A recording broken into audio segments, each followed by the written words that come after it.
Buonasera e ben ritrovati con l'informazione flash di New Sicilia. I principali titoli del pomeriggio. È stata confermata dalla Corte d'Appello di Palermo la condanna a 8 anni e 8 mesi inflitta in primo grado ad uno dei giovani accusato di aver partecipato allo stupro del Foro Italico avvenuto un anno fa.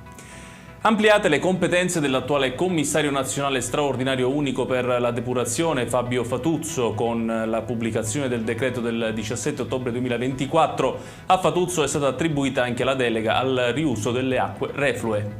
Dramma durante una battuta di caccia a Priolo nel Siracusano, dove un uomo pare abbia perso la vita per mano del suo stesso fucile. Indagini sono adesso in corso per accertare le dinamiche che hanno portato alla morte dell'uomo, un 77enne del posto.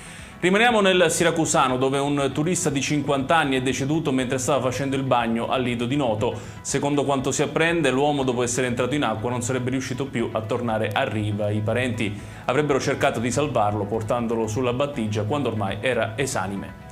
Chiudiamo con il meteo. Anche nella giornata di domani persisterà la presenza di nuvole su tutta la Sicilia, ma si assisterà a una netta diminuzione dei rovesci che colpiranno debolmente in mattinata soltanto il Catanese. Nel pomeriggio addensamenti senza piogge su tutto il territorio regionale. Ed è tutto per questa edizione. Tutti i dettagli su queste notizie li trovate come sempre sul nostro sito www.newsicilia.it.